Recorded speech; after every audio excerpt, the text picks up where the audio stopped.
Welcome to How to Be a Person, a podcast about life, with me, your host, Giuliano Grimaudo. Drewbie, what is going on, my friend? Just out here crushing the day, man. How about yourself? I love it. Yeah, the same. Thank you so much for coming on, dude. I really appreciate it. We don't know each other, as most people who listen to the show know. I don't really get to know the person beforehand. I like to kind of recreate the experience that I had driving Uber, where it's just like a stranger getting in my car and just having a conversation. So let's get to know each other a little bit. I see you're wearing a shirt that says "call" or a hat that says "Call the damn leads." I love it. So yeah, why don't you tell us a little bit about yourself, and we'll just kind of go from there. Absolutely, man. Well, Juliana, thank you so much for having me, brother. Very excited to be here. I was one of those people who loved chatting with Uber drivers, so this is going to be super fun. A little bit about me. My name is Drewbie Wilson. I am the owner, founder, all things hat wearer at Call the Damn Leads.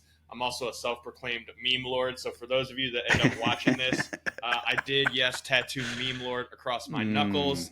I'm kind That's of an commitment idiot. to that title right there. Well, but at the same time, man, I have used memes in my sales and marketing to do millions and millions of dollars worth of sales. I have a course where I've trained thousands of sales professionals and entrepreneurs to do the same. So, I'll take that title.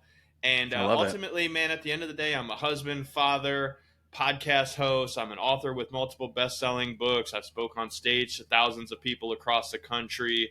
But man, I just love to do hard things, because doing the hard things is what allows us to take that next step in life. And so I've got kind of a crazy story, and I'm sure we'll dive into some of the bits and pieces of it, man. But ultimately, my goal here today is to share some fun, be entertaining, be a little bit educational, and leave the user or the listener, I should say, with a feeling that their time is very valuable. So if you are going to hang out and listen to us for this whole thing, know how much I appreciate it.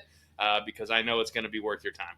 I love that, man. So the first thing I wanted to ask you about is just how did you, okay, actually, before I ask this, it's funny because now as soon as you showed me the tattoo, I was like, wait a second. I think I've seen your course for sale. I think I considered getting it one time. Yeah, no, that's super interesting. I actually have I have a brand that is it's under a different, it's not under my actual name, it's under a pseudonym, and I use memes on that all the time. So that was probably why I was considering it, but that's pretty interesting. How did you, I feel like that's a very, very unique thing. And that's why it stood out to me, is because nobody specifically teaches how to sell with memes. So how did you I'm assuming that wasn't intentional. You probably stumbled into hey, I'm pretty good at jokes. I'm curious how that came about. Yeah, so I'm really blessed in that I come from that age bracket where I'm not quite Gen X, not quite Gen Z. I'm kind of in the middle.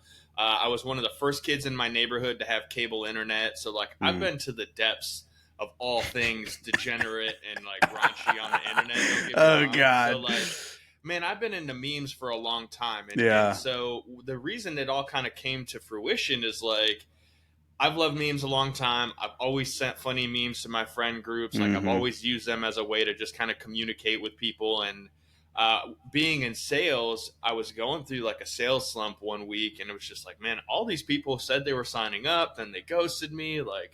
If you've ever been in sales, you've had a week like that where you're just kind of down in the dumps. And I'm just you know what? F it, man. I'm going full send on this. And so I found a meme, and it was the picture of Jim Carrey from Ace Ventura. He's in the dolphin tank, and he's looking in the camera, looking all strange, and it just said, "You there?" ? I'm this is perfect. So I pull a list of 20, 25 people that I have, kind of my hot list of prospects, and I just start firing this meme off. Yeah. And what was so crazy is within 10, maybe 15 minutes at most, I start hearing cha-ching, cha-ching. I got that little alarm on my phone for when the Stripe payment comes in, and I'm just okay, what's going on here? And then all of a sudden it's bzz, bzz, everybody's responding back. And I think we had a 70-ish% response rate to that meme. Wow. People paying, people laughing, people being hey, I totally forgot about you. Let's circle back. A couple people told me to kick rocks. The typical responses. But to me, I'm going, okay, there was something to that. Right? There's more than just the fact that I followed up with these people. Why did the meme work? So I started doing a little studying, and it turns out meme is actually a word that comes from a book written back in 1979 by Dr. Richard Dawkins. And it was more related to mimetic transfer. And so mimetic transfer is when the idea or information transfers from society or culture to another society or culture. That's mimetic transfer. So like it Mm. kind of goes back to Darwinism in biology. It's like, Okay. you know, if one group of monkeys is on one side of the island and another group's on the other side, they just happen to see the monkeys on one side using a rock to crack open the coconut. They take that Mm. information back. That's mimetic Mm. transfer. And I was like, man, that's really interesting, right? There's a transfer of feelings and emotions and information. So Mm. I hit up some buddies of mine and I'm like, listen, it's going to sound very unprofessional. You may or may not do this, but it's worth a try because here's what happened for me. And I send that meme off. I'm like, go find a list of people that have ghosted you and shoot it out, see what happens. A day or two later, I get a call from a buddy of mine. He's a real estate agent up north. And he's like, listen, you're not going to believe this, but I sent that meme out and I got a $1.8 million listing signed. He's like, I've been trying to follow up with this guy for months. He completely ghosted me. I just fired that Yeah. thing off and he sent me the contract signed, ready to go, $1.8 million listing. So, like, I Wow. don't know if you're in real estate, listener, but that's a pretty hefty commission check when you sell that bad boy. Oh, for And so, sure. like, I went, man, this is sweet. So I start telling more people about it. They start doing it. And I'm like, I'm going to put together a course, Mm. you know, share it with the world. Cause like, that's kind of that's the world I came from, right? When you learn something, you share it with somebody else so that Yeah, they can be absolutely. successful. And then was like, all Yeah. right, well, digital courses, let's sell some stuff. And so Yeah. the Closer Memes program has sold well over 2,000 copies since it came out back in like late 2019, early 2020. I could just, there's hundreds and hundreds of testimonials and screenshots saved in my phone from people that have been like, I use memes to change my life. And it's such an interesting perspective because kind of like you Yeah. said, man, there's not a lot of people that are talking about it. They may be Mm. doing it. It's definitely gotten more and more popular over the years, but there's very few people that understand the science and the psychology behind it, the way that it's a pattern Mm. interrupt, the way that you can set, you know, if a picture, I always say, if a picture is worth 1,000 words, how much is a meme worth? Because to me, it's worth a little over $1 million in commissions deposited into Yeah. my bank account. So, like, Yeah. No, I love that. I feel like so here's I've had a lot of different sales roles before, and I feel like the ones where I was the most successful was when the person, and you obviously you could definitely disagree with me and you've probably sold way more than I have, but for me I felt like when I was most successful was when the person who I was talking to viewed me as like their equal, as like their peer, as almost like their friend.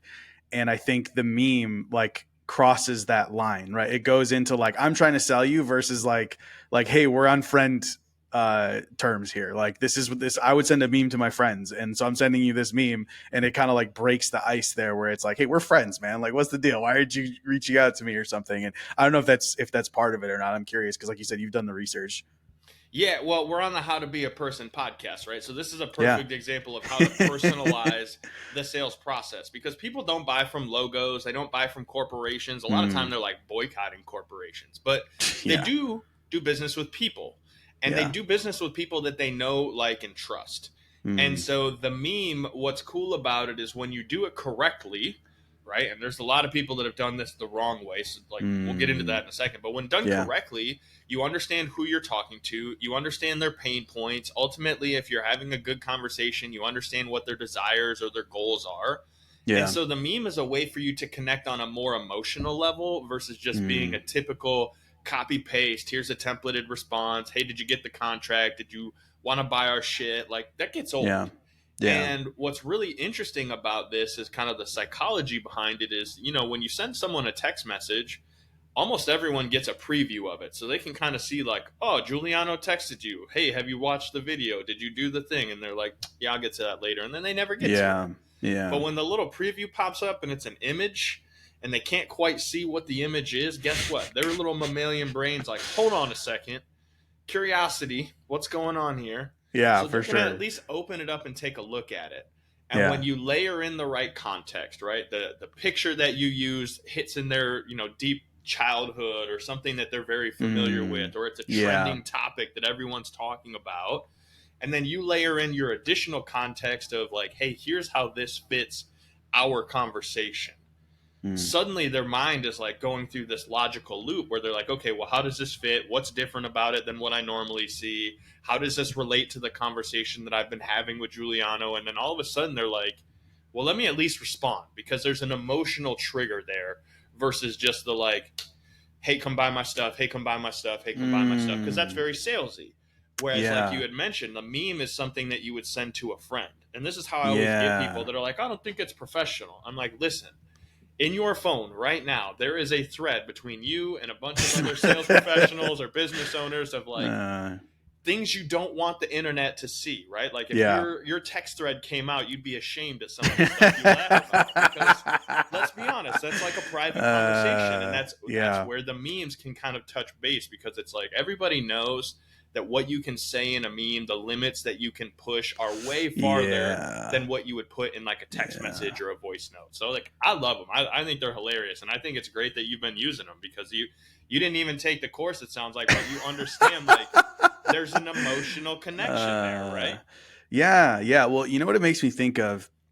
Okay, I remember when I was in sales and some of the different roles, the ones that I didn't like were the ones where I had to approach people cold. Okay. Mm-hmm. And whenever that would happen, it was like people treat you like you're below human. Okay.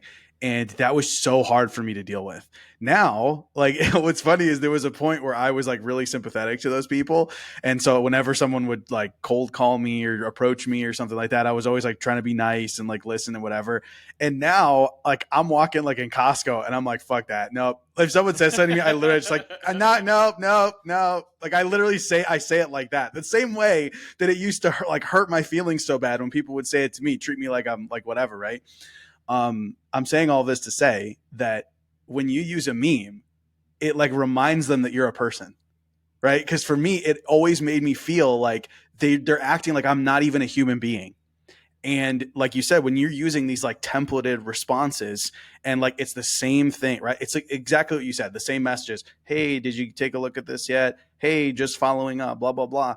They don't realize this, right? But in their mind, it's being logged as like, this is just another salesperson, right? Not a human being. This is just a salesperson. Versus when you get a meme, it's like, oh, this is a person. I forget. Like, I shouldn't be an asshole. You know what I mean? Like, I've been totally ignoring this person like an asshole, right? Like, I should say something to them. And that's why, like, a lot of the times, at least this is my opinion, right? I think that's why a lot of the times when people do something cold, but they like insert humor into it, or like they say something kind of clever that like you weren't expecting, I think that's part of the reason why it works, is because up until that point, like salespeople, like you just put them into a category. You know what I mean? And I still sell now. So like, this isn't a judgment against salespeople. I'm just saying that's just, it is what it is. You put people into this category of just like, blurp, they're a salesperson, this little box, when you forget they're an entire human being with like a feeling, with feelings and a life and, you know, all of that stuff. And so, yeah, I think it's really cool that like you kind of stumbled your way into that and then now like sharing it with other people, because I think it's a great way for human beings to connect, because of the fact that everything. So, okay, sorry, I went on this long ass rant. Okay, but I'm just going to say this because every time I had a passenger that was a salesperson, we end up going down this route where people don't realize that the world revolves around sales. Okay. Amen. Like the average consumer goes, oh, if you have a good product, like that should be it. You know, that should be it. It should just be on the shelf. And you're like, bro, you don't even understand. Just to get something on a shelf, how many salespeople had to be involved in each step of the process just to get it there on that shelf so you could see it in the first place? And like most people don't understand this, but like every industry and every step in every industry, there is a salesperson involved.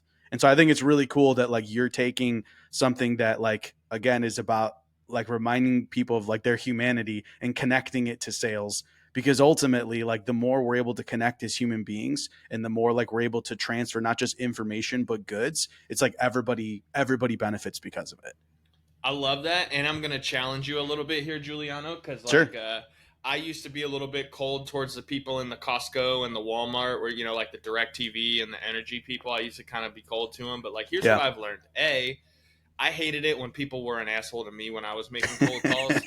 And so what I try to do in those scenarios, and I'm not perfect, but like what I'll try to do is I'll usually crack a joke, because usually they're trying to get me to sign up for like energy or sign up Mm. for something, and I'm like, listen, man, I live in a van down by the river. Because like part of our story is my wife and I, we sold our house in Texas, moved into a fifth wheel RV, and started traveling around. So like, I don't have a need for like an energy provider, nor do I need Yeah. DirecTV, but I'll just kind of crack a joke.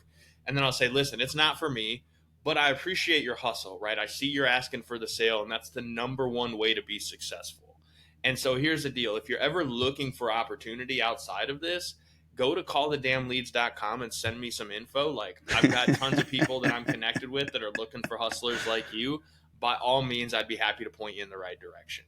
Yeah. And so for you, what I would challenge you to do is love on them a little bit, because like, it ain't fun. You know the game. And also, I'm helping them cut their teeth. That's what I'm going to be that person. Listen, No, I get where you're coming from. I get where you're coming from. Just listen, check out the podcast. Check out our stuff, man. I'd love to invite you as a guest, because I know what you're doing can be very dehumanizing, and how to be a person is all about helping people grow. So, like, come check us out. Come be a part of the show. You never know what kind of stories you're going to get out of those folks, man. Yeah. No, I love it, man. I love it. So how long have you actually been in sales for?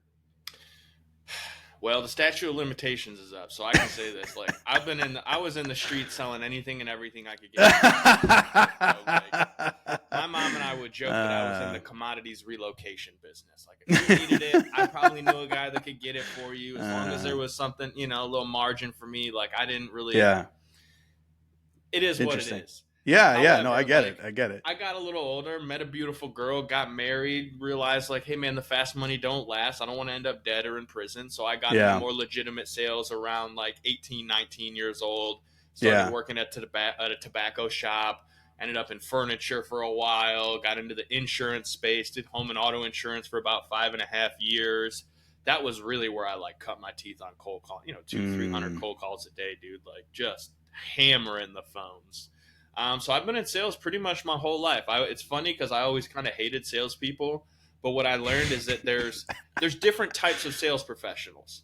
There's the folks that are very much like close the deal, get paid. Like, I respect it. Sometimes you need someone who can be a little more pressury and kind of push someone to make a decision. I'm on the opposite side. I'm more of a relationship service-based sales guy, where I'm like, listen, I've got products and services. You got problems. Tell me about your problems. If my products and services can help, 100%, I'm going to tell you about them. But if they can't, I'm going to also be like, hey, I'm not your guy. However, I do know X, Y, and Z who would be a great fit to help you. Let me introduce you to them if that's something you really want to solve. Because like, everybody's got problems. And ultimately, my goal is just to be like the plug, not the one that you go to for those sorts of things anymore, but like the plug for business, right? So it's like, what do you got going on? Let me introduce you to so-and-so. You got credit issues, you need a house, mortgage, your roof falling in. Like, I got guys for everything. And ultimately, that's one of the things I think in my life that's allowed me to be successful. It's like, I don't have the answer to every question, but I certainly know where to go looking for them if you have it. So, like, that's something to me that I think everyone can learn. It's like one of the pieces of wisdom I got from my mentor. Is like, hey, man, the wise man doesn't have the answer to every question, but he knows where to look for them. And that's really served me well in my sales career over the years. Yeah, totally. Yeah, that's pretty cool. I think it's interesting. See, so here's what's funny to me. When you said that, like, you started basically when you were a kid, right? I have this theory, so like the things that people do that are hard, right? That like, so let's say as an example, cold calling. Okay. I had I was working in life insurance at one point, and I was calling leads, and it's so funny because they're like, these are, warm leads, right? These are people who filled this out. And then you call them and they're like, I never filled that out. They're just like yelling at you. And it's literally like 99 out of 100 people are like, don't call me. Like, I didn't give you my information, blah, blah, blah. And I'm like, I'm so confused. Like, this all say that this person filled this out, and then they're just fighting me every time, right? So anyway, my point is, when I would do that, like, it would absolutely destroy me. I hated it. I hated when people told me off. I hated when they treated me that way. Okay. It was awful. All right. Like, I genuinely would I had to I didn't keep doing it because of that reason. Like, eventually I started paying for like live transfer calls, right? Where someone else was doing the cold calling. And then once they got them warmed up, then they would, call me and be like, hey, you want to close the guy? Right. So, and I was willing to pay more for those because I didn't want to go through the cold calling aspect of it. But then there were some guys who were selling life insurance who it was almost like they loved it. And don't get me wrong, they would talk about how hard it was. It was like, oh man, yeah, it's so hard. But it did the opposite with them than it did for me, right? So for me, when someone rejected me, it would shut me down. And I would be like, I would not want to make more calls. I'd be like, oh man, I'm so frustrated. And I just would like give up for the day, right? And then these other guys, when someone would tell them off, they'd be like, "Oh man, okay, time to make another call," right? And they would get more energy out of it. So this is partly a defense for the way I respond to those people at Costco.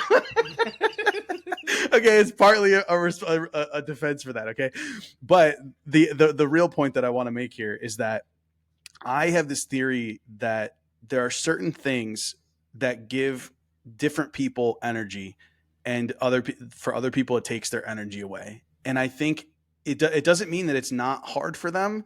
It means that it's a different kind of hard, because I've Amen. discovered that as well, that there are things for me that are hard and that other people look and go, oh my God, I can't believe you do that. And I go, oh, thank you. Right. And I'll definitely take the praise. But then there's a part of me that's just like, it's hard, but like, I like this, you know?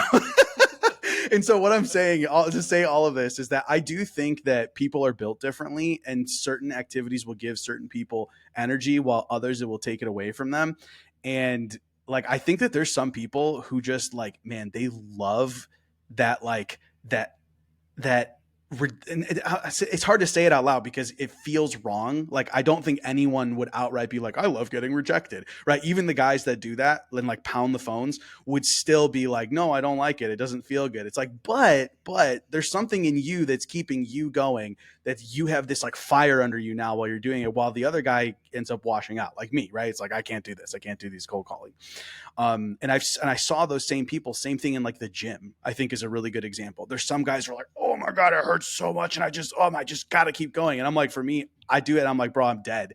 Like now I do kettlebells, and that actually I really like. But again, those guys might hate kettlebells. They might do and be like, this sucks, and just quit the kettlebells. And so all I'm saying is that I do think there's like this interesting, like, yeah, just like difference between people, between like what gives them energy and what doesn't. I'm curious if you found that to be your experience too, like, because obviously I'm sure you've dealt with a lot of salespeople, and like, Oh have you yeah. noticed that when it comes to cold calling, that some guys it's like one way or another? So there's so many ways you can look at this, and I think you're absolutely right. There is definitely different purposes and reasons that people get excited or motivated or like find that inner energy to keep going. Yeah, And so from a cold calls perspective, right, we'll kind of start there. yeah, I sure. think a lot of the people who get energized by it, they gamify it. They're just like, Mm, okay, cool. One more no. That's like, for every 100 no's, mm. I know I'm going to close a big deal. So they're just Yeah, like, go for cool. no. One more no, boom, knock it off the list. Like, all right, it's kind of like, hey, man, it's like burpees, right? Who really loves doing Mm. burpees? Nobody. But my trainer, the asshole that he is, he put 100 burpees on my warm up for my workout this morning. And I'm just Son of like, a bitch. what, dude? Like the Monday morning, I'm walking in, and the first thing I look is like 100 burpees for time. Yeah. I got you, big dog. However, he knows that I love that challenge. Mm, I used to be 315 pounds. I was very overweight, very mm, unfulfilled, very unhappy. And so like I push myself in the gym now because it gives me purpose. Right? I've got mm. a little boy, I've got a beautiful wife. Like A, can't get fat and lazy having a beautiful wife. That's never gonna go well. B, I got a beautiful little 9-year-old baby boy that I'm trying to show the example for, right? I don't Yeah. want to be the Yeah. dad that's at the park and he's running around and I'm over on the bench wheezing, way overweight, Yeah. can't do nothing with it. Like that's Yeah. not what I want out of life. Yeah. And so I think the same thing happens for sales professionals is like Mm, sometimes, man, your purpose will just push you through whatever hard thing you got to do. 150 phone calls, done, game on. I'm going to knock them out. I'm going to do my thing. However, if you're not passionate about the thing that you're doing, it does make mm, it that much harder to deal with the rejection, right? mm, That's why you see so many people who get into the gym and they're doing it because they want to impress someone else. And then after a while, it doesn't have that, like the purpose isn't there. There's no passion behind it. So that's why they mm, wash out. Same thing mm. when you're selling insurance. First of all, insurance is a grind. Like kudos to anybody who can just show up and do that shit day in and day out. Like I did it for 5.5 years. I know what that's like, being told no, especially those of you who are in more of like an exclusive agency where you're turning away as much business as you're writing because of underwriting and all the different things that go Mm, on there. Um, and it's not for everybody. So in your case, right, like it wasn't for you. No big deal. Better to learn that and realize like, hey, this isn't a product that I'm super passionate about in the sense that I feel good calling 100 people and them telling me no. Whereas if you're talking about the podcast, like, hey man, I love talking to people. I love having great conversations. So like making 100 calls to people to have, conversations, not a big deal. Yeah. Find that purpose, find that passion, and then it makes the rejection that Interesting. much easier to deal with. Interesting. Yeah, I think that's a really interesting take on it, and I totally agree with you. I think there's yeah, I feel like there's layers to it because I do obviously what I said before. I do believe that like there's certain things that energize people differently, but I also agree that there are like things that you can do to make it easier to do the things that you don't want to do. Right? Like you Amen. mentioned, like gamifying stuff and also like getting very clear on like your purpose behind what you're doing. And also what you said where it's like, well, hey, maybe something isn't for you and like that's something you have to be willing to accept. I would love to talk about the weight loss like that. You just kind of like threw that in there like, yeah, I used to be 315 pounds. Okay, well, hold on a second. So it used to be 315. What are you at now? So right now I'm about 235, but like to kind of backtrack, right? So when I was 18 years old, I got a job working third shift, and Okay. I would go in at like 12, 12:30 at night, and I'd work until 8:30 in the morning, and I was pounding energy drinks, the full sugar ones. This was before they had zero sugar in them. So I'm like pounding energy drinks, eating Yeah. fast food because I'm driving, I'm on the road. And Mm, like I've always been I was always a bigger kid growing up. I kind of had the husky size in school, like, just overweight, didn't have a great example. Like my dad wasn't yeah. around, so like I didn't have the Yeah. greatest example of this. So Sure. I got to a point where I got on the scale and I was 315 pounds. And I was like, dude, you're not getting the attention you want from the people that you want it from. You don't feel good. You're like just sore and tender all the time. Like, and ultimately your confidence isn't where it needs to be. So Mm, I made the big choice of like I cut out all the energy drinks, all the soda, all the sugars. Like I really got really into like being intentional about what I ate, but I wasn't moving mm, as much. Like I rode my BMX bike and did some miscellaneous stuff, but I wasn't like serious about it. And I lost 100 pounds. I got down to damn. 215. Yeah, it was a journey, brother, for sure. But I Yeah. got down to 215, started getting some more of that attention, ended up meeting that pretty lady that ended up, she became my wife. And then I got comfortable. And, you're going on dates, you're having a couple extra cocktails, you get a dessert, maybe some Taco Bell for the ride home because you're feeling a little tipsy. Like, listen, bro, it's real Uh, stuff. And I got a yeah. little bit Yeah. bigger, and then she got pregnant. And we're eating Thanksgiving turkey dinners like 4 nights in a row for several weeks while she's in her cravings Mm, mode. And like, I got big. And I yeah. think when my son was born, I was probably 285 ish, right? So Mm, imagine I was 315, got down to 215, back to 285 when my son's born. And I damn. had a friend of mine who was like, listen, man, like, I got a serious question for you.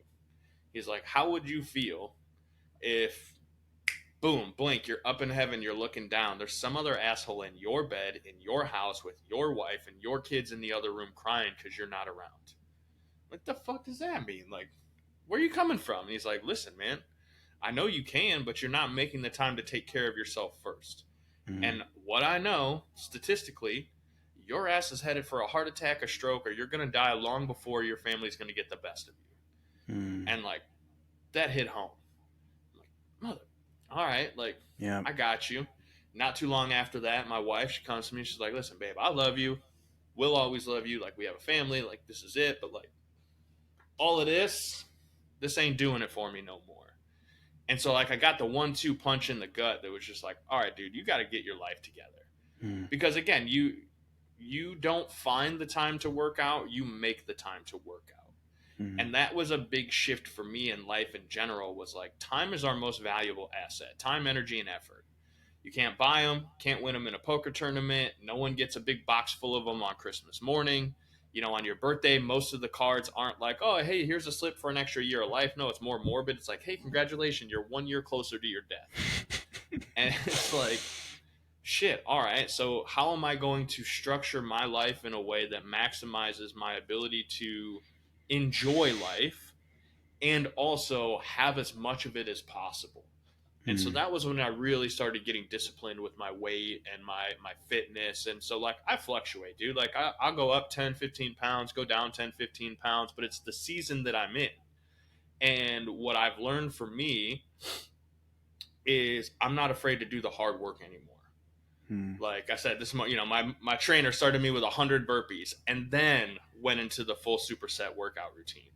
And then on the end of it, I always do a little bit extra because I Mm. can. And I know that doing that little bit extra today and tomorrow and the next day, it compounds over time. And so all I'm really trying to do is give myself enough time to live the life that I want to live and be able to do the things that I want to do. Listen, I'm not like super strict meal prepping and like counting calories and macros every day. I still eat good, right? I made a joke on the Facebook the other day. They're like, Drewbie, why do you work out so hard and you're not so fit? And it's like, sometimes I sit down and eat a whole large pizza at dinner, bro. Like, listen, life be life. Yeah. But I also realize that I can only do that because of the amount of discipline that I have. Every morning I get up, I get my workout in. Mm. And every day I'm a little more intentional. And when I do make those slip ups and I eat a whole pizza, like I know I shouldn't do that, but Oops. yeah, like hey, that shit was delicious and it just uh, happened, and so here we oops. are, you know. Oh, But like damn. I will go into the gym and I'll beat myself up a little extra the next couple of days to make up for it. And I think that's where so many people get stuck in that whole journey is that, hey, I'm going to be very straight. When I was my biggest at 315, hated myself. I Mm. did 75 hard, got really crazy intense about it, got down to 185 pounds at one point. Guess what? I hated myself then too. Mm. Body dysmorphia is a very real thing. Anyone who's ever gone on a major journey like that still deals with it. They can be as thin and Mm. as fit as they've ever been. They'll still look in the mirror and see the fat kid. Really? It's a mental thing, and that's why so many people get messed up when they're on that journey, because like at every point you hit a plateau. It's kind of like Mm. business, right? You get to 10,000 a month and Yeah. then you're like, how do I get to 20? How do I get to 50? How do I get to 100? Yeah. Same thing in your weight loss journey. You lose 10 pounds and you're like, all right, you're feeling good, you got some more movement. Then it goes up a couple of pounds and you're like, well, what the heck, I'm still doing all the things. But guess what? Your body resets, it reformulates. Muscle weighs more than fat. The things that you're doing Mm. start to I don't know what the word I'm going to like. I'm going to say recoagulate your body. Like, and it starts moving Yeah. around and different things happen. And as we Yeah. age, everybody's a little bit different. Like, and that's what's so interesting is that there's no cookie cutter way to be Mm. successful with your fitness. There's no cookie cutter way to be successful in sales. There's no cookie Mm. cutter way to be successful in life. It's all a Mm. perspective, and it's all how your body reacts to the things that you're doing. And that's what's so interesting about the journey as a whole is that once you realize that, you can take a little bit of info from this person and a little bit from this person, and you Yes. can start figuring out what works for you. And Yes. that's the biggest secret to any of this is like success is a perspective. My version is different than yours, Giuliano. It's way different Mm. than the listeners. And here's what I know.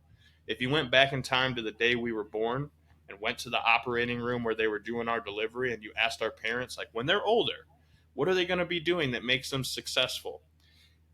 Drastically different than whatever we're doing right now, dude. That's just the Yeah. world we're in. But Yeah. once you get clarity on that, you can start making the decision of what actions you're going to take on a day-to-day basis that move you closer to living the life that you want to live. Yeah. I love what you said too, because I'm always learning. Like I've bought so many courses. I have books that come to my house every day from not every day, but like on a regular Close basis from enough. Amazon. Yeah, close enough. And um I think one of the things that it's easy to get caught up in is like, oh, this is it. Like this is the one, right? People will sell you on like this is exactly what you need. And I really do believe that like getting where you want to go is that ability that you just said, like being able to take what's valuable and what applies to you and works for you from whatever someone is teaching, and then carrying it forward and finding something else, right? And keep pulling and like, oh, this works for me, this works for me, this works for me, and like slowly building what works for you. Because even though I do believe there's like a through line, right, with all people, where it's like we all have certain things in common and things that will generally speaking work. Like we're all genuinely on our own path. Like we're all on our own journey trying to figure our own shit out. And like as you go along that path, like you can't like attach yourself to anything, but you definitely can learn from all of it as you go along. You go, oh, okay, that's so funny. I did, like, for me, I'm thinking about my fitness journey. Like, I've done so many different things. Okay, I've done weightlifting, I've tried running, I've tried body weight workouts, I've done kettlebells, which I'm doing now. Like, I've done so many different things, and there were aspects about each thing that, oh man, I really like that, but I never stuck with it. And it wasn't because it's like, oh, I'm not disciplined enough. It's just everyone is on a different path. You have to find what works for you. And sometimes you meet somebody where they found their thing, right? And that's why they're able to teach you this, because they're like, hey, look, like, this is what works for me. And you're like, oh my God, this is a thing. And you're like, no, that's their thing. Like, and it's valuable for you to learn it, because maybe there's a little nugget in there for you, but that's their thing. That's the reason why it worked out so much for them. And it could be that their thing works out for you perfectly. But the point is that as we're growing, is like, we're just constantly taking in more little pieces and building our own, path forward.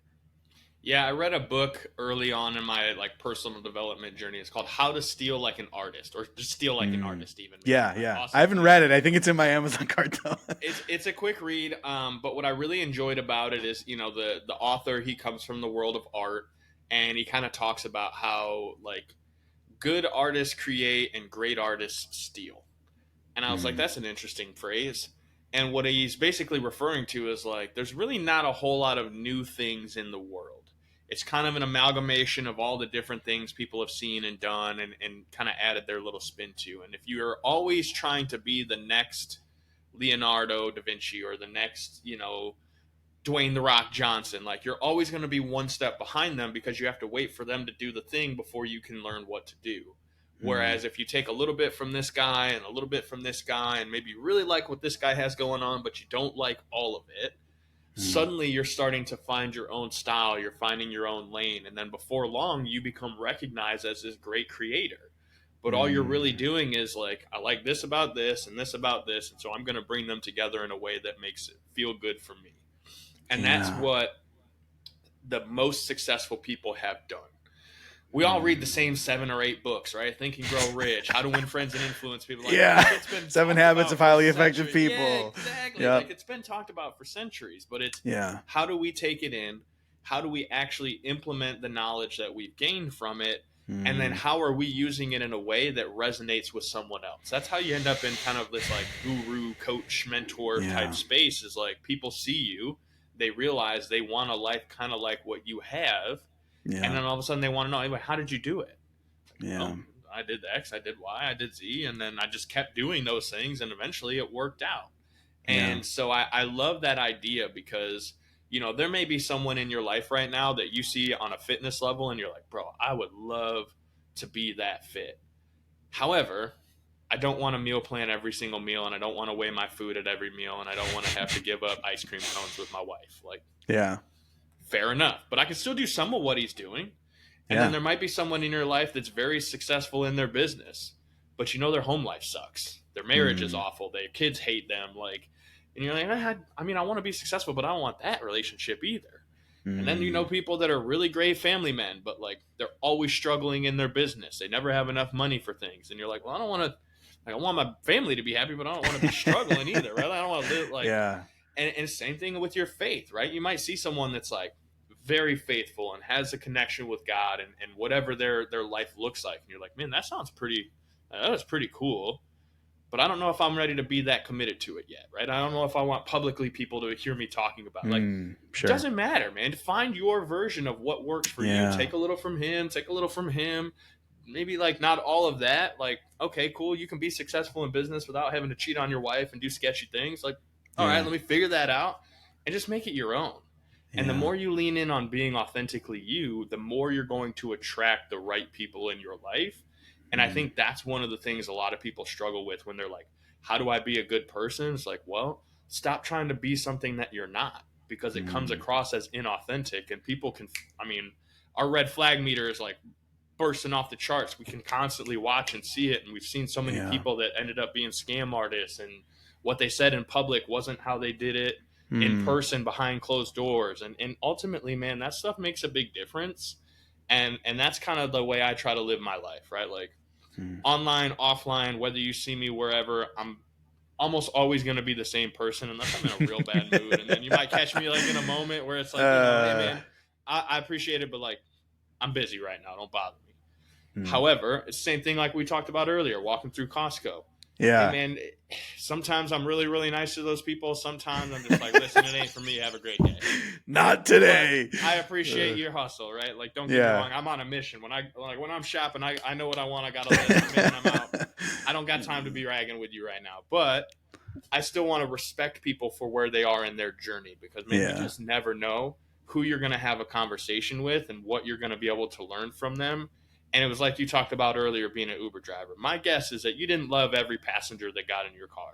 Yeah. But even the ones you didn't love may have had a tidbit of information where you were like, you were kind of a jerk, but I respect what you just said there. So I'm gonna Sure. file that away for later. You know what I mean? Sure, sure. Yeah, no, it's totally true. Yeah, I think it's really interesting just to see how people go along their paths. And one of the things you mentioned too is like when you look at someone that maybe has something that you want, right? Or that there's a part of your life that's the way you wish it was, but then there's other parts of their life that are not. It's like what you have to understand is that their life is what like everyone's life, okay, is a result of everything. Like you cannot just pull one aspect out of that person's life and be like, oh, okay, like that's how. No, listen, like when you are learning from someone, that you are learning from that entire person.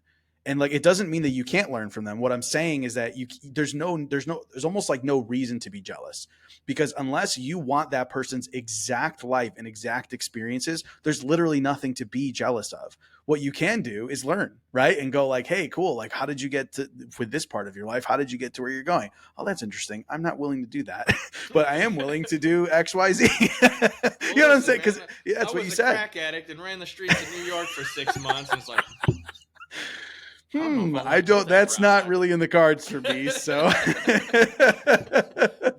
And that, like, to me as a dad, that's one of the things I think about, right? Like, I grew up in the streets. I Mm, did all kinds of bad shit that I regret and have yeah. feelings about now as I got older. And it's like I don't necessarily want him to do those things. A, because I Hmm. know I'm lucky to be alive, first of all, Yeah. but B, it's like he's still got to have his own challenges. And so my job as a Hmm. parent and as a leader, a mentor, a community member is to share those experiences in a way that help them understand that sure, there were some aspects of it that I can laugh about. And there's also a lot of aspects where I look back and go, man, I really regret that. Mm, And, ultimately it's allowed me to become who I am today. But I don't ever want anyone else to have to go through that kind of stuff either. mm, Because, man, the weight of regret it's heavy. mm, It's taxing. And also joy is out there in abundance. You just got to look for it, man. Are you mm. looking for the negative in every situation, or are you looking for a way to take it positive and be like, hey, even though I screwed up and did XYZ, I'm still alive, thank God, wouldn't be here without him. But like also I now get to share this experience with someone who doesn't have to make the same mistakes that I made. And so they're Mm. still going to make mistakes, but like maybe they shortcut the time it takes them to get from where they are to where they want to be simply because I was willing to share a little bit of things about my life that was good or bad or ugly. Like everyone, there's always a story there.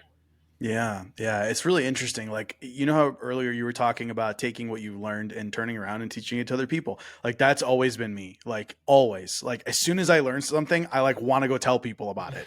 And, but I really do believe that, like, as a species, I don't know what you want to say, and like human beings, like, I really do believe that, like, that is what is going to move humanity forward is people when they learn going and telling other people what they've learned, because ultimately we only are where we are as human beings, as a society, because of the fact that we've been able to build on the people behind us. And I know that we're getting kind of like, talking more about like living in a good, peaceful world or whatever. But I mean, that's really what everything is leading up to, right? Ultimately, every single person, right? Like, I know some people aren't going to have kids. Okay, that's fine. But what I'm saying is that, like, biologically speaking, like that's what every living thing does, right? Is reproduce. Okay, so ultimately, as a species, that's what we're doing. We're continually reproducing, and anybody who has kids is going to say the exact same thing. Like they want a better life for their kids than the life that they had. And like if that is the case, then like it is our obligation to go through our life and pick and learn things from other people and build on it so that we can live a better life and pass that on to the next generation. Because ultimately, like if we do believe that it's possible, for people to live a good life and for that to happen everywhere, it's like, then it is our responsibility to learn from our experiences and then tell other people about it. Because as other people learn, then we can build on it and like keep going higher and higher and higher. And so I think it's really cool. Like even on like, we're talking just like, this started with you just like memes, right? Like, oh, I learned memes. And so I turn around and teach it to other people. But that framework of learning something and then helping other people with that thing you've learned, it's like, it's not just with things like memes and sales. It's everything in life. And I feel like that's what's going to get us where we want to go, but it's also going to get our kids where they want to go, and our grandkids and our great grandkids. So yeah, maybe that's a good place to wrap this up. No, I love that, man. And I would say, even for those of you who have made the choice not to have kids in your life, Yeah. there are still young people that you love and care about and that you pour into. So like, Absolutely. Blood or not, man, like pouring into the younger generation is a big part of my life. And I know the listeners that don't like have made that choice not to have kids, there are young people they pour into as well. Absolutely. And so like that's what it is, man. It's how can we make the next generation better? How can we share what was good for us, what was bad for us, in a way that allows them to make their own choices and hopefully make things just a little bit better for the people who come after us. Yeah, absolutely. Drewbie, I appreciate you coming on, man. I bet you weren't expecting us to go there to get to where we are. You never know, man. I love these kinds of conversations, though. They're real, they're authentic, and ultimately, man, there's some one person who's going to hear this, and it's going to make a difference in their life, and that's what we're here for. Yeah, I love it, man. Well, hey, Drewbie, I really appreciate you coming on, man. If anybody wants to connect with you, learn from you, where can they do so? 2 things they need to do. Number 1, if they're still here with us after the crazy journey that we've just been on, that means that they've invested a bit of their time and they got something of value out of it. So would you do me the favor, share this episode on social media, tag at Call the Damn Leads, tell your friends about it, like maybe send it to somebody you know who needs to learn something from this because they're going through some shit. Send it to them, and or share it on social media and tag me. I'm a sales guy, so like I'm gonna see it and I'm gonna find you. I'm gonna tell you how much I appreciate you investing your time. Outside of that, go to callthedamnleads.com. We've got blogs and podcasts, and we've got swag that says Call the Damn Leads. We got anything that you want to help move the momentum in your business when it comes to making sales.